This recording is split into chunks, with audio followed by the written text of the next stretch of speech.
سلامونه مینا او درنښت د بلبل چینل درنو لیدونکو دا سل زموږ خپرونه د کابل جلال آباد پر لویه لاره ده. هڅه کوو چې د دغې لویې لارې ښکلاوې په زموږ د چینل له طریقه پر تاسو وننداره کړو، ځکه دغه لویه لاره د خپلو خطرونو ترڅنګ ښکلاوې هم لري چې د هغې له جملې څخه یو یې ماهیپر ده.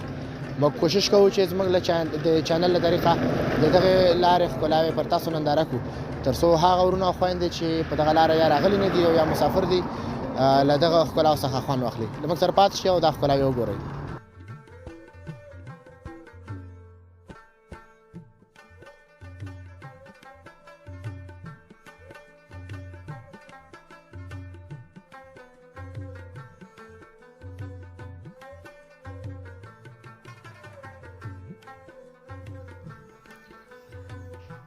د کابل جلال آباد لویه لار. د کابل جلال آباد لویه لاره د افغانستان یو له مشهورو خو په عین حال کې تر ټولو خطرناک ترینو سړکونو څخه ده.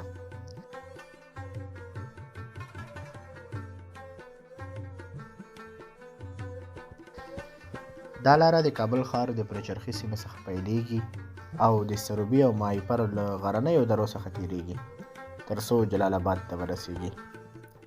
د دې لارې اوږدوالی شاوخوا 150 کیلومتره دی، خو په دې لنډ مزل کې د نړۍ له هغو سیمو څخه یوه تجربه کولی شئ چې د ښکلا او خطر ګډه ننداره لري.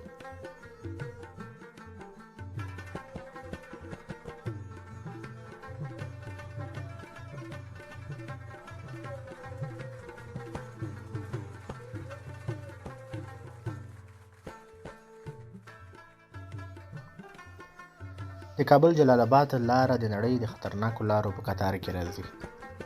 د دې اصلي علت د ماهیپر خطرناک او پیچلي سړکونه دي چې د تنګي لارې، لوړ غرونه او ژورې کندې لري. د ماهیپر اوږدوالی شاوخوا 6 کیلومتره دی، خو د دې واټن وهلو لپاره موټر چلوونکي د خطر او مهارت یو ځای کولو ته اړ دي.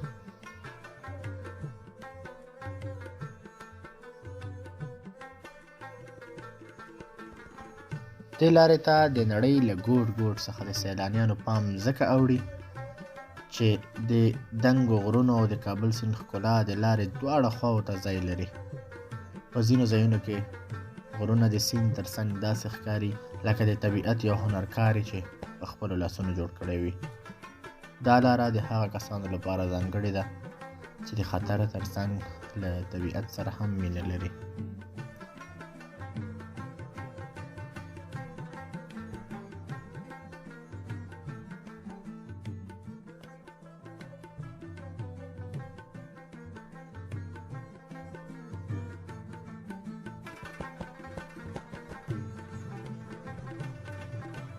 د کابل جلال آباد لویه لاره د افغانستان د ختیځو ولایتونو لپاره د سوداګرۍ، ترانزیت او کرنیزو محصولاتو د انتقال تر ټولو مهمه لاره ده.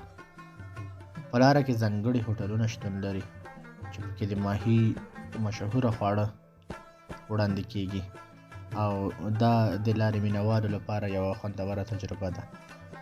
د ماهیپر په سیمه کې د هوټلونو ښکلا، د تازه ماهي او د سیند غاړې منظره هغه څه دي چې دې سیمې ځانګړی زړه راښکون ورکړی دی. که څه هم دا لاره ښکلا لري، خو د غرنیو پیچومو تنګو لارو او ګړندیو موټر چلوونکو له امله د حوادثو کچه یې خورا لوړه ده.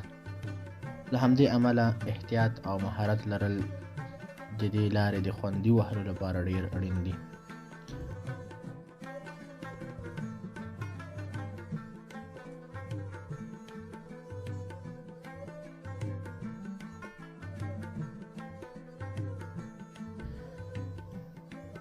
د دې لارې تاریخي اهمیت هم د پام وړ ده، ځکه چې په تیرو وختونو کې افغانستان د ختیځ زون د سوداګریزو او کلتوري اړیکو یو ستر مرکز و. سربیره پر دې په لاره کې د سروبي بند او د هغې شاوخوا طبیعي ښکلاوې د دې لارې ارزښت زیاتوي. او د تاریخ له پاڼو ویل کېږي چې دغه لاره د افغانستان او هندوستان ترمنځ یوه تجارتي او ترانزیتي لاره هم بلل کېدله.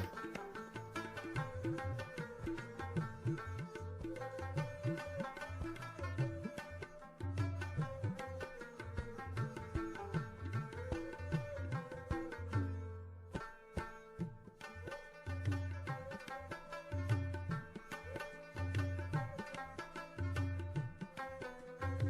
خو د ښکلا او اقتصادي ارزښت او تاریخي مخینې سربیره دغه لاره د حوادثو له ستره ګواښ سره هم ځکه مخامخ ده چې د سړک تنګوالی، د غرونو شتون او د موټر چلوونکو بې احتیاطي هغه څه دي چې ډېر ځله په دغه لاره کې د حوادثو ګواښ رامنځته کوي او تر څنګ یې د غرونو څخه د غټو کاڼو راښویېدل هم په دې لاره کې په معمول بدل شوی چې کله ناکله په ورځو او ساعتونو هم د لارې بندېدلو سره زموږ هېوادوال مخ کېږي.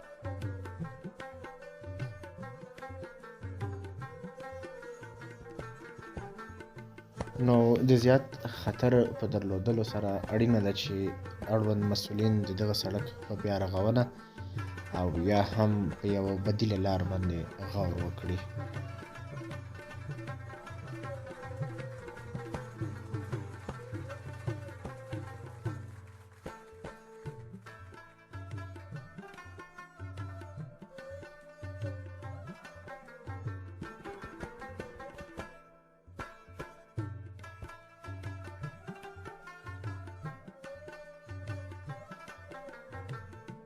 د کابل جلال آباد لویه لاره یو داسې سړک دی چې په یو وخت کې هم د ښکلا مینوال او هم د خطر منونکي ځان ته جلبوي. که څه هم دا د نړۍ له خطرناکو لارو څخه ګڼل کېږي، خو د تنګي لاره، دنګ غرونه، ښکلي سیند او د ماهي خوندوره غذا هغه څه دي چې دا سفر په یو ځانګړي او نه هېرېدونکي تجربه باندې بدلوي. آیا تاسو هم له دې ښکلي او نه هېرېدونکي لارې څخه سفر کړی؟ که یې په هکله معلومات لرئ نو د همدې ویډیو په کمنټ کې یې راپرېږدئ.